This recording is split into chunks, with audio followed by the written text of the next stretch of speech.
bwe yalabikako eri akakiiko ka COSASE ku nkomerero y'omwezi oguwedde. Minisita w'ebyensimbi Matia Kasaija yakkiriza nti ddala abantu mukaaga basasulwa mu bukyamu obumbi 10 mu obukadde 600, gavumenti ng'ebalirira olw'ettaka lyabwe lyetwala.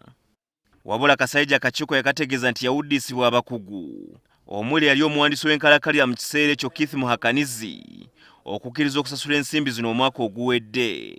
Tetwagoberera amateeka nga bwe badde galagirira, kubanga nga tonnaba kuta ssente kyetaagisa gwe tuyita accounting officer, omubalirizi wa ssente mu kitongole, yasiwandiika ebbaluwa n'agamba nti njagala ssente bweziti ku kintu bwekiti.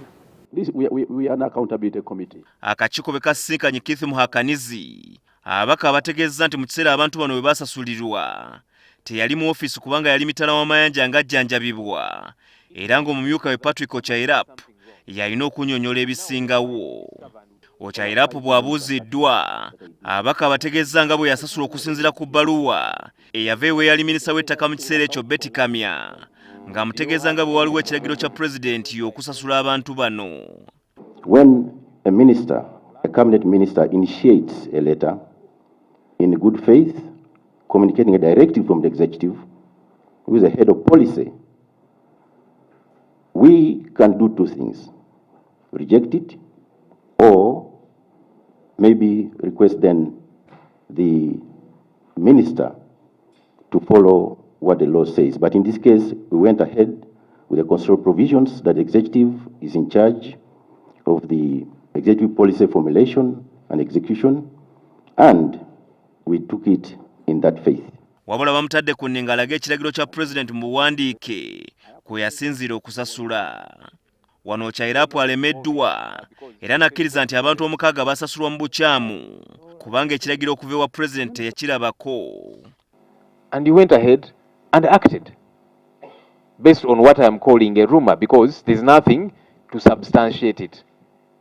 But I think in the interest of time, let me concede I did not seek a letter from the president when I saw this.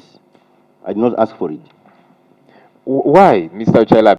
Abaka bagala Minisita Kasaija, Ocailap n'abalala bakangavvulwe olw'obutagoberera amateeka mu kusasula ensimbi zino. Wali abantu abasasulwa kituufu, abantu abaliyo basasulwa mu butuufu nedda. Waliwo abali babanja emabega bo ne baviibwako ate bo ne basooka ne bakola ki ne bafuna ssente. Naye ate enkola yayitibwamu okuprocesinga ssente zino esigaddemu ebirumira. Ekyokubirawo ssente ezaali zisukkamu emiliyoni 2.5 ezoogerwako Auditor General.